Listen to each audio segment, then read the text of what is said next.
So we're going to do our update on NVIDIA, and I will just start off by saying that you see how yesterday we had gap down to the low 160s, and we talking about opening below a gap, gapping below a gap. That would be a strong move to the downside. What ended up happening, this thing started creeping back up overnight. So in my Discord, I had stated that if NVIDIA opens below 167, then we probably can get some downside, maybe to this 165 price area. But if NVIDIA opens above 167, then you're probably going to get a bounce. It opened above 167, we got a bounce. Not only did it bounce, it just kind of rocketed. This would have been a pretty big move, but I ended up shorting Tesla this morning, so I wasn't too worried about NVIDIA because it was going to be tricky. I mean, you would have had to have decided right at 9:30, and I wasn't really about to be keeping up with what the stock was doing first thing in the morning and stuff. It's easier trades out there.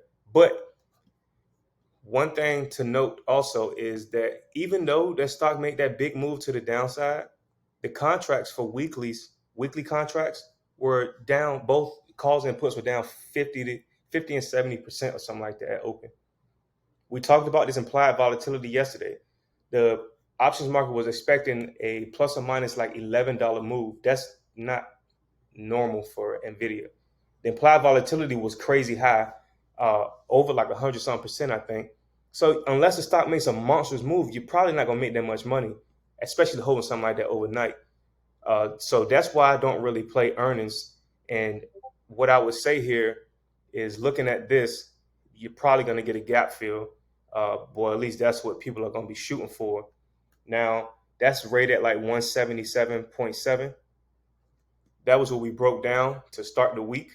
So tough to say whether it rejects or not, because as I've said before, as long as price is in this pattern, I can't tell you what it's going to do with too much certainty, too much higher degree of certainty, I'll say, because nothing is for certain. But you kind of take this day by day, and once this breaks, it's going to be a big break. So you definitely want to keep this on your watch list. And I mean, you saw, fundamentally speaking, the stock, it should not be this high, but you see how the market just sometimes doesn't care. And then you got short covering and all that other kind of stuff. So this is where understanding technicals really comes into play, because I think NVIDIA, I mean, you saw the reaction, the initial reaction, but you ain't get much follow through. So that's that. And until price does something, I would just say 167 will probably maybe be the breakdown. And then I still want to say basically 193 for the breakout. But I mean, it kind of depends on how much time passes. But if you don't see any videos from me regarding NVIDIA, then I probably don't see anything. But like we discussed, we still got a couple days left in this monthly candle. If this don't close bearish, probably not gonna be watching it too much in September, because I don't like how this looks with it. It's just a doji right now, indecision. But we could definitely trade it once it broke out, but it wouldn't be giving me much bias at all. So that's pretty much everything for NVIDIA. And you can see it shooting for that gap fill now. But if we get it, we get it. If not, oh well.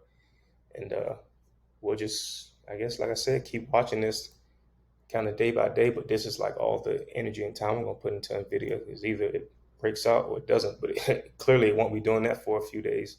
So hope you guys are enjoying the NVIDIA updates. And if you did catch a bounce, that was nice. Like I said, I traded Tesla this morning, so I wasn't really worried about NVIDIA. There was too much going on with it, but it is a big mover. So again, hope you guys enjoying, and I'll be back next time I see something. But right now, not much going on. I'll catch y'all later.